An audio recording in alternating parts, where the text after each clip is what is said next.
자, 안녕하세요. 임 박사님 인사하시죠. 안녕하세요. 예, 임원주입니다. 임경중입니다. 내년 1월 9일부터 12일까지 미국 라스베이거스에서 전자정보통신 박람회, 어떻게 보면 IT 쇼가 펼쳐지잖아요. 예, 저는 지금 이만수 박사님은 미국의 머헬 의과대학, 메어리 의과대학의 가정의학과 교수님으로 계시고 도시, 빅데이터 이런 아주 전문가십니다. 그다음 커뮤니티 매핑을 아주 우리나라에 보급하기도 하고 미국 사회에도 보급해서 아주 유명한 정말 선도적인 그런 분이라고 볼 수 있는데요. 그래서 최근에 이제 CES를 함께 저희가 갈 거거든요. 그렇잖아요. 예. 임 박사님 CES를 처음 언제 가셨어요? 저 같이 갔던 사실 거. 처음 간 그 연도를 2019년인가? 네, 18년인가? 18년 정도 됐을 거예요. 제가 우리 저기 임선생님이랑 처음 그렇게 가가지고 예. 정말 많이 배우고 그 말씀하신 게 맞는 것 같아요. CES를 한 번도 안 가본 사람은 있지만 한 번밖에 가본 사람은 없다라는 말을 하셨잖아요. 근데 그 말이 너무 맞는 것 같아요.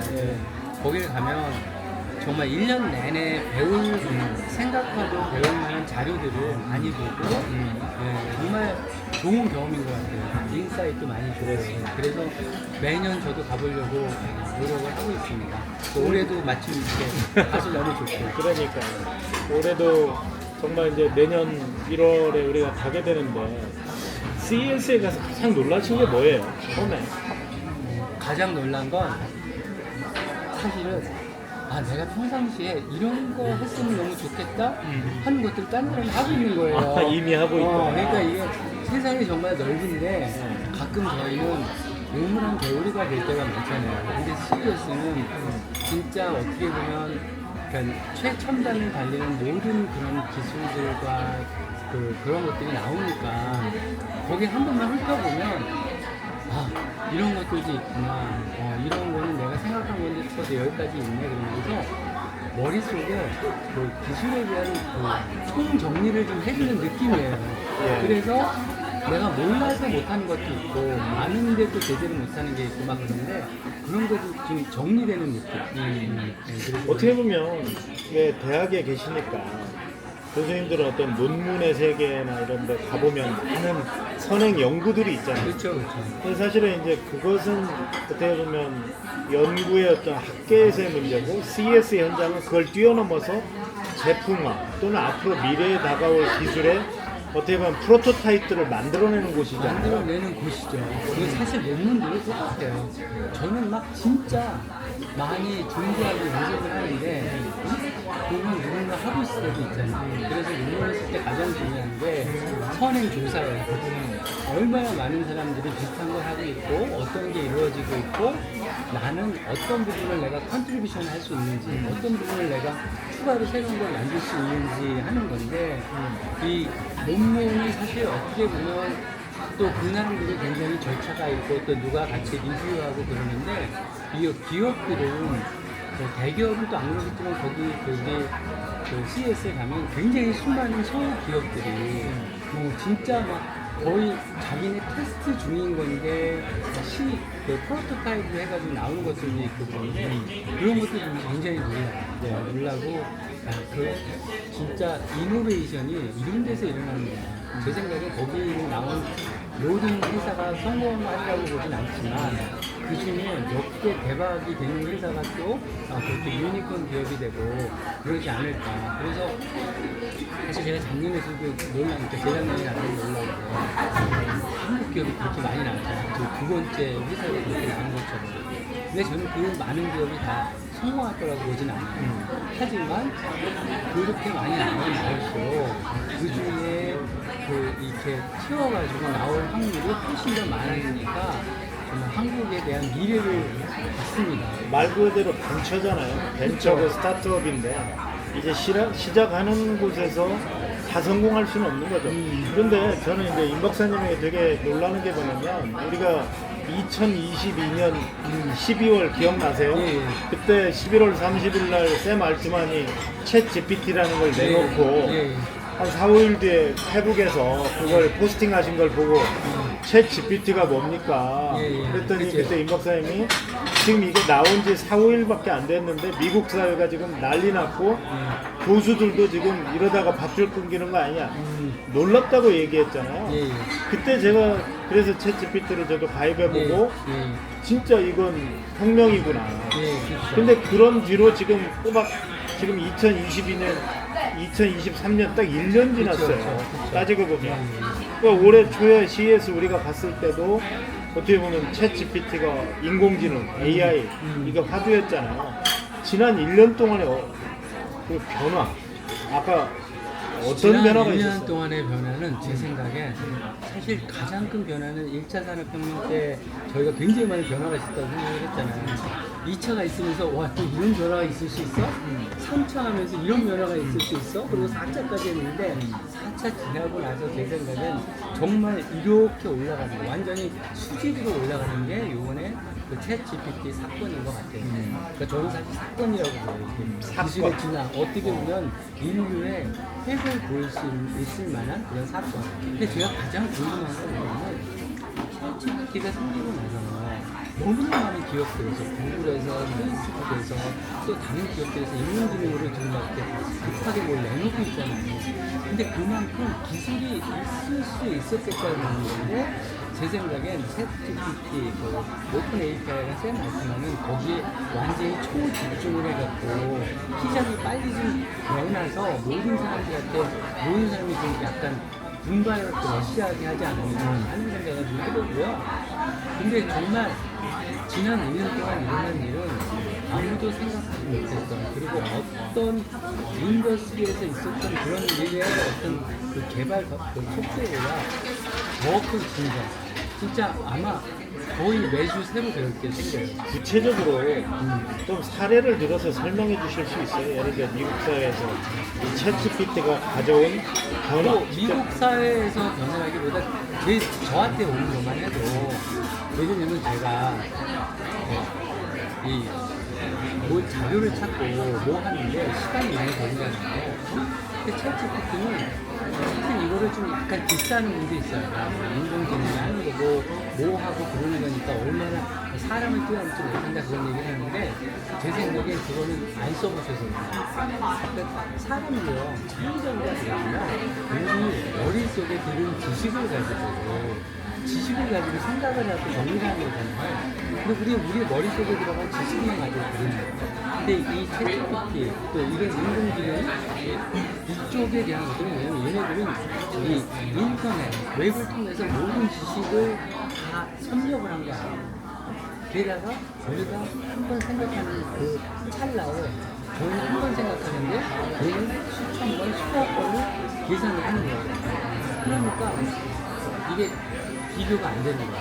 처음에는 약간 좀 어린이 걸음마 같은 거 같지만 그 방대한 데이터가 그렇게 빠르게 계산하는 것과 또 쉬지 않고 그렇게 계산할 수 있는 능력.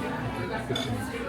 근데 이제 저 같은 경우는 사람이 정말 편했어요. 연구할 때도 자료 찾는 거 요새는 인공지능이 어떻게 하냐면요. 챗GPT 같은 경우는 그 멀티모달이라고 있어요. 그러니까 그게 뭐냐면 옛날에는 저희가 텍스트 프롬프트를 집어넣으면 프롬프트로 보냈잖아요. 무슨 이미지 집어넣고 소리 집어넣고 데이터 집어넣으면 걔가 다 그걸 이해해가지고 내가 원하는 방법으로 표현을 하는 거예요. 그러니까 근데 이 속도가 개발의 속도가 너무 빨라진 거예요. 그러니까 이게 지금 겁이 나기도 해요. 이게 그러니까 굉장히 긍정적인 게 많고 사람한테 도움되는 것도 있지만 이거를 사실 이게 아직도 어떤 사람이 어떻게 쓰는가에 따라 문제가 있는 거예요. 그래서 저희가 이 기술의 발전과 그 개발 속도에 따라 사람이 좀 이해를 가이드를 해주는 건데 그게 안 되는 거죠. 그게 좀 나오는 그러니까 챗GPT 예를 들면 데이터 같은 거 있잖아요. 데이터 같은 거를 이렇게 올리면요 지가 분석을 다 해줘요. 근데 그게 꽤 정확해요. 저는 이제 성대를 하고 데이터 분석을 하니까 그것도 이제 금방 인사이트를 얻을 수 있고 요새 이제 가장 제가 볼 때는 진짜 흥미로운 게 챗GPT 테스트라고 그러니까 챗GPT S죠. S가. 이거는 내가 챗GPT를 커스터마이즈 할 수 있어요. 근데 거기에 제가 자료를 커스터마이즈 한다는 건 어떤 식으로? 예를 들면 예. 이제 그 저희 그러니까 법 있잖아요. 이 법에 대한 책이 있잖아요. 텍스트가. 근데 제가 볼 때는 법관이나 법 케이스 사례를 다 집어넣어도 이렇게 텍스트니까 사이즈가 그렇지 않을 거예요. 근데 한 번 파일을 업로드하는데 500메가까지 되고요. 그거 20개까지 넣을 수 있어요. 그 말이 뭐냐면 10기가가 되는 그 자료, 10기가 자료가 우리가 뭐 매일 하드드라이브로 왔다 갔다 해서 별거 같지 않지만 엄청난 데이터예요, 사실은. 근데 그걸 올려놓으면 챗GPT가 그거를 다 소화하고 내가 질문하는 거를 내가 질문하는 방식으로 얘가 대답을 해줘요. 그러면 저는 이걸 갖고 뭘 생각했냐면 법률 상담 같은 것도 많은 거예요. 오히려 과별로 많이 나와요. 근데 이거를 사람이 하는 것들은 정말 거의 누가 놀고 대답하고 있는데 비용도 많이 들고 그러잖아요. 그러니까 전문가의 영역이 굉장히 많이 이제 그 인공지능이 오버랩 할 수 있는 거예요. 더 정확하게 할 수 있고. 전문가 집단을 위협하는 어떻게 보면 최초의 저는 도구라고 보는 게 챗GPT거든요. 그렇죠. 저도 맞아요. 이제 올해 강연을 많이 다니면서 사실 챗GPT 얘기를 은행 계시는 분들, 목사님들, 장로님들, 공무원들, 의사들 다 했는데 뭐 가장 그 챗GPT는 지금까지 전문가 집단이 어떤 새로운 문물이 나오더라도 자기들의 영역은 굉장히 오소독스하고 그렇죠. 그 기득권을 유지할 수 있다고 생각했는데 챗GPT가 사실은 가장 위협한 게 바로 그런 집단이잖아요. 예를 들어 의사들이나 변호사나 회계사나 그러면서 지금 전 세계에 있는 소위 과거에 어떤 법률이나 이걸 자기들이 독점해서 알고 있던 것을 이제 완전히 개방이 되니까 그 위협이 굉장히 커지고 증대되는 게 아닌가 이런 생각이 듭니다. 그러니까 제 생각에 이 챗GPT나 모든 기술이 있으면 사람이 준비되지 않은 상태에서 기술이 갑자기 바꿔쓰면 사회 혼란이 올 것 같아요. 예를 들면 뭐 우리가 볼 때 의사, 변호사 이런 분들이 전문 집단이라고 하지만 이분들도 사회 한 요소잖아요. 근데 이분들의 그런 것들이 갑자기 기술업 무너지면 사회 전체에 혼란이 올 거거든요. 그러니까 제 생각엔 기술에 대한 것들을 사람들이 미리 인지하고 그거에 대한 준비를 하고 그러니까 나이스한 그러니까 우리가 그 연착륙이라고 그러죠. 그런 랜딩을 할 수 있게 좀 해줘야 되는데 기술이 너무 이렇게 빵빵 터지면서 특히 자본주의나 이 기술주의에서는 돈을 빨리 벌어야 되니까 선점하는 게 돈을 버는 거잖아요. 그러니까 그 컨플릭이 있는 거지. 사회에 관련된 것과 또 기술이 적용이 돼서 돈을 벌어야 되는 부분이잖아요. 근데 이제 기술이 적용이 돼서 돈을 벌어야 되는 부분은 이 사람들이 돈을 버는 거랑 또 다른 거잖아요. 그러니까 이 사람들은 이거랑 크게 상관이 없는 거거든요. 그러니까 이제 여기서 바로 치고 나가고. 저는 사실 어떤 생각을 하냐면 이거를 막을 수 있는 길은 그런 거예요. 그러니까 의사 기술을 예를 들면 요게 잘해서 기술이 의사한테 당분간은 보조는 되지만 단독적으로 뭘 하고 그러는 거는 법이나 그런 거로 이렇게 막으면서 준비를 천천히 하는 거죠. 너무 천천히도 안 되지. 왜냐면 우리나라만 있는 게 아니라 미국도 있고 프랑스도 있고 다른 나라들 다 치고 나오니까. 그래서 그런 부분들을 좀 우리가 항상 깨어 있으면서 대안을 생각해야 되는데 그게 좀 안타깝죠. 그게 좀 안 되시잖아요. 왜냐면 그냥 먼저 선점하라니 먼저 그걸 적용하는 사람인데 그런 게 옛날보다 많이 쉬워졌잖아요. 부정적으로 얘기하는 사람들도 많잖아요. 예를 들어서 데이터가 정확하지 못하다. 그다음에 이게 인류를 과연 대체할 수 있는 것인가. 논란들에 대해서는 어떻게 생각하세요? 챗GPT를 부정적으로 생각하는 건 두 가지 같아요. 하나는 챗GPT의 능력에 대한 부정. 얘네가 얘기하는 건 사실 사람을 믿지 못해. 그리고 좀 그런 게 있어. 그런 거에 대한 부정. 또 하나는 그러니까 슈퍼 인텔리전스. 사람의 인텔리전스를 뛰어넘는 그런 인텔리전스 때문에 드디어 이제 인류의 마지막 날이 딱 온다. 그런 두 가지 부정적인 게 있는 것 같아요. 근데 그래서 이 두 번째 얘기한 부정적인 거는 충분히 이해도 되고요. 굉장히 조심스러워야 되는 부분인데 이 첫 번째 부분은요. 제 개인적으로는 일단 챗GPT를 많이 안 써보셔서 그런 걸 수도 있고 또 하나는 현실적 원하는 속도를 보면 지금은 아니더라도 이 속도, 수직의 속도는 거의 우리가 사실 이게 수직은 아니라 수직처럼 보이는 속도잖아요. 저희가 진짜 제가 볼 때는 2년 안에 이제 사람들이 어떤 식으로 이거를 컨트롤을 하지 않으면 정말 심한 변화가 있을 거예요. 근데 이제 사람의 컨트롤하는 게 문제가 뭐냐면 이게 유행처럼 전체가 컨트롤되고 속도를 맞출 수 있는 구조가 아니에요. 미국이 있고 중국이 있고 제가 가끔 얘기하는데 예를 들면 이 인공지능의 개발은 전쟁을 하는 거예요. 슈퍼 AI가 나오면 슈퍼 AI는 다른 AI를 다 자기가 조절할 수 있을 정도인 거예요. 그러면 중국이나 미국에서도 먼저 그거를 빨리 전쟁을 하듯이 개발을 해야지. 야 우리가 이거를 좀 이렇게 뭐 할 동안 이제 속도를 늦추자. 그래서 중국이 먼저 그렇지. 그러니까 이게 완전히 깨달아가지고 전체 전세계 그런 것들이 정말 제대로 케어스되지 않은 상태에서 이렇게 정리가 되는 거 아니면 힘들 것 같아요. 근데 그게 지금 상황에서 힘들 것 같아요.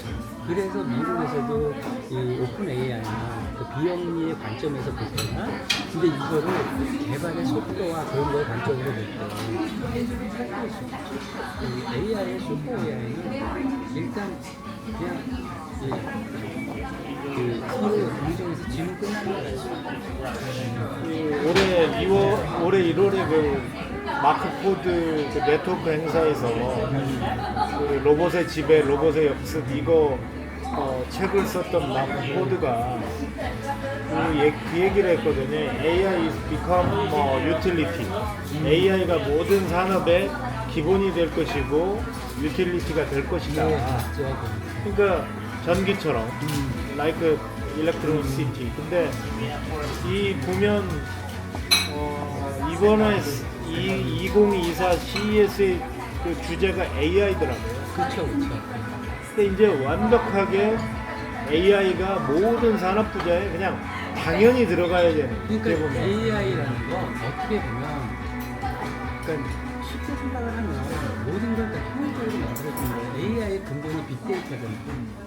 빅데이터가 있다는 거는 우리가 이 데이터의 전체를 이해해서 예측을 제대로 할 수 있는 거지.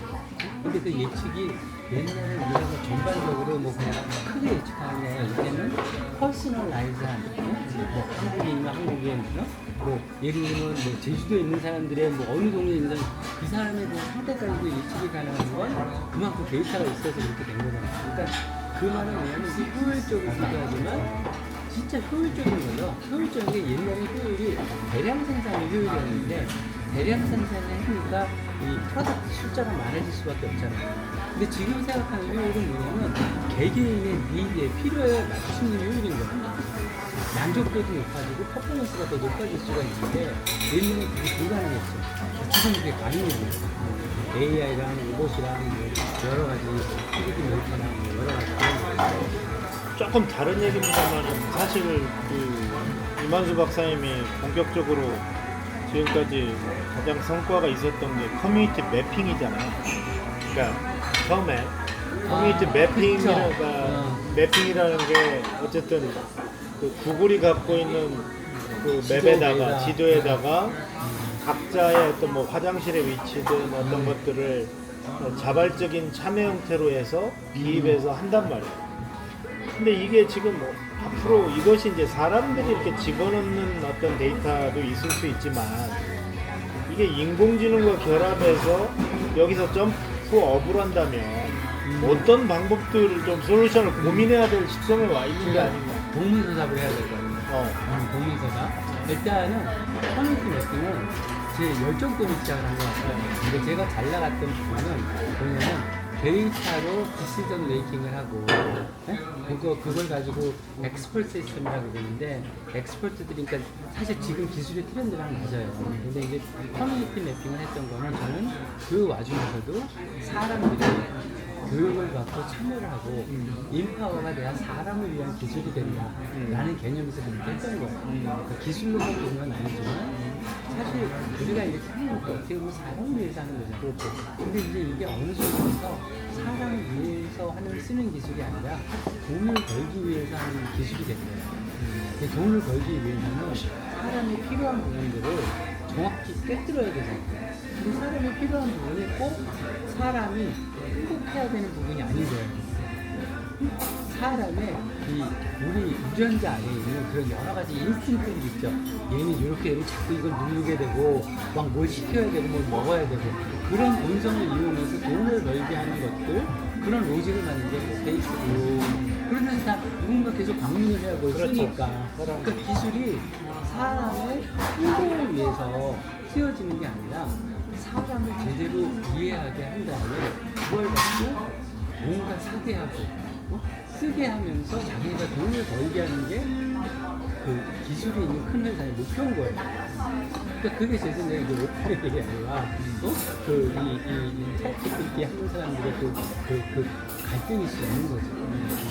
근데 이게 제가 또 얘기하다가 얘기했지만 지금 이 상태로 가면 우리가 지금은 인공지능을 쓰지만 이게 제가 제일 걱정되는 부분인데 넷플릭스 영화 보셨잖아요.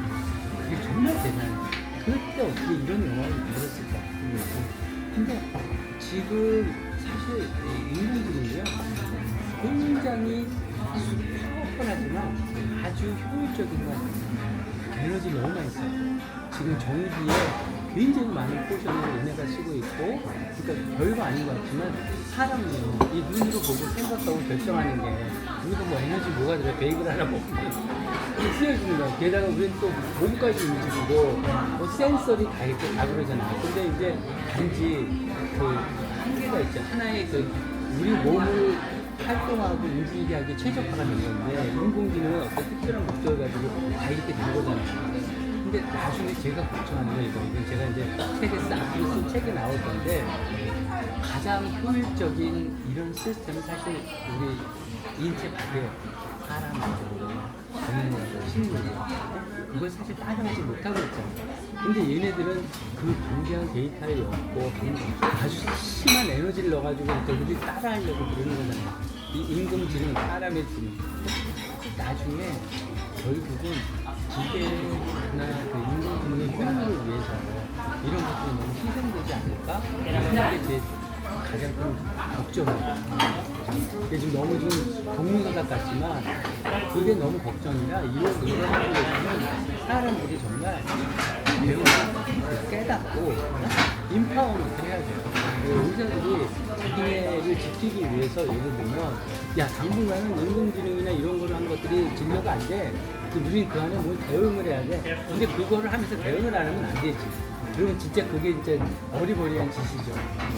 근데 그런 걸 하면서 이 사람은 시간을 버는 거죠. 우리는 약간 시간을 벌면서 그걸 해야 되는데 문제는 또 전 세계 이 이코시스템이 하나가 아닌 거야. 그렇죠? 빨리빨리 경쟁을 해야 살아남고 거기서 그 사람들이 가입을 해줘야 돼요. 그것도 이게 생각보다 시작하고 포텐셜이 많은데 그러니까 위험도 굉장히 많은 거예요. 근데 이제 CES에서는 아직 당장 계속 사람들 컨슈머에 대한 것들이 그렇게 하는 거니까 아직 그런 건 안 보고 있는데 방향이 그럴 그 어쨌든 이제 뭐 우리가 CES를 현장에 가서 다시 하겠지만 CES를 처음 가는 사람들은 CES에 대해서 막연한 기대나 아니면 뭔가 솔루션을 줄 것처럼 가잖아요. 저는 이제 10년간 지켜보면 되게 처음 가는 사람들은 대부분 다 실망한다고. 첫째 사람이 너무 많고 그 다음에 너무 넓고 다리 아프고 거기에다가 뭐 정장 같은 거 입고 오면 그 사람들 이렇게 내가 여기 뭐하나 이런 후회를 사실 저도 처음 했었거든요.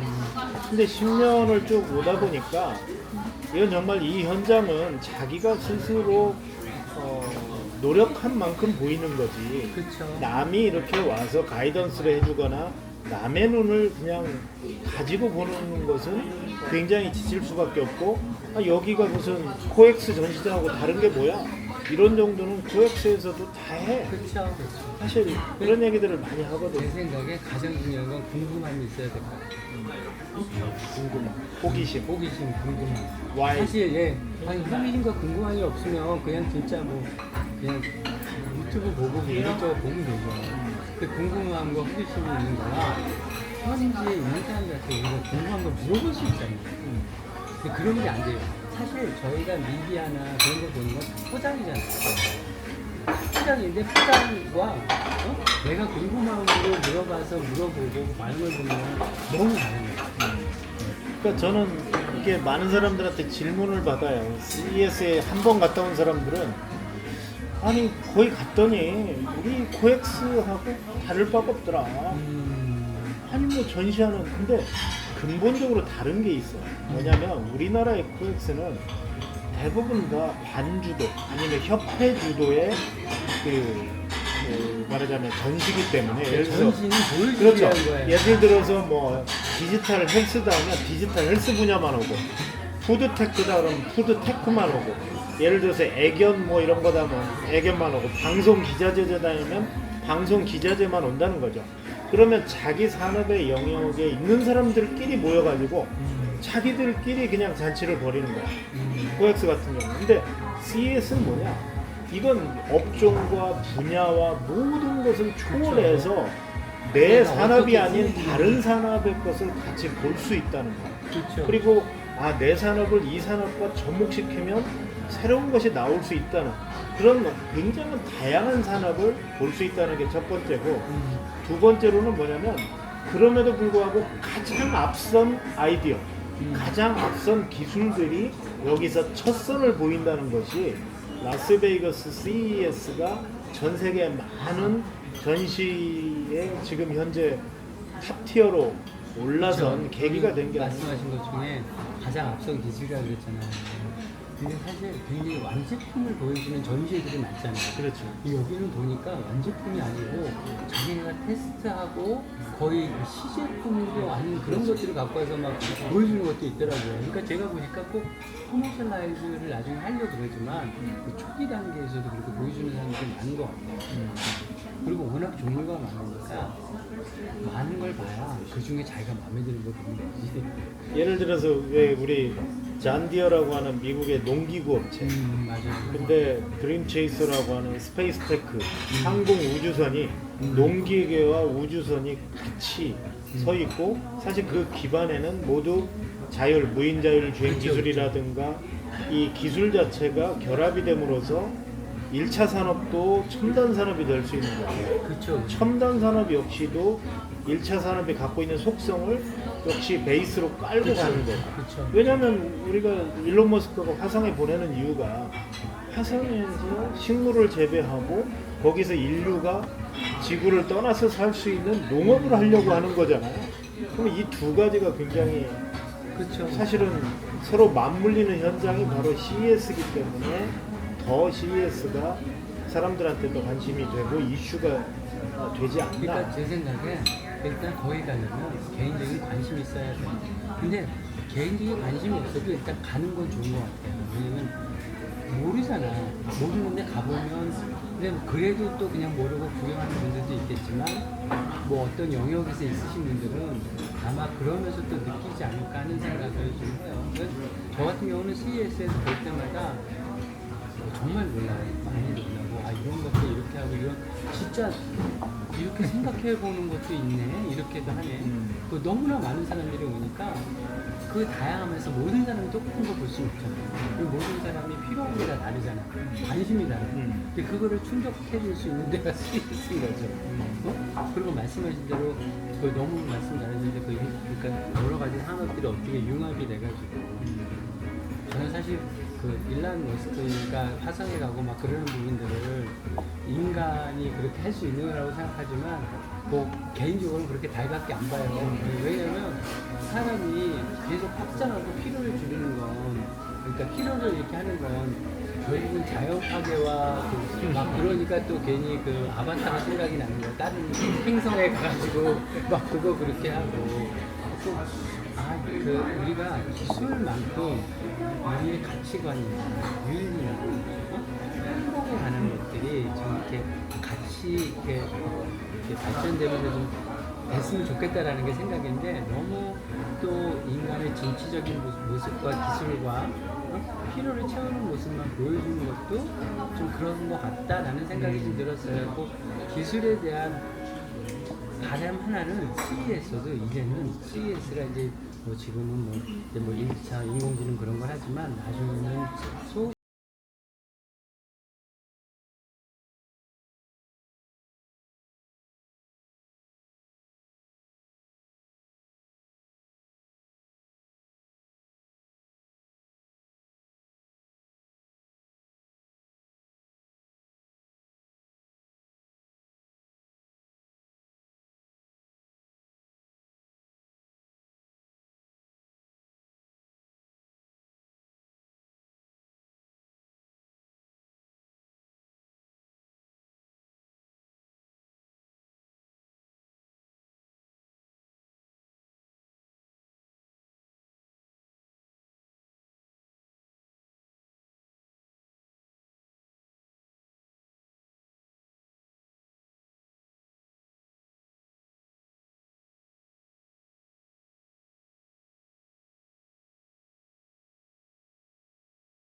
많은 거잖아요.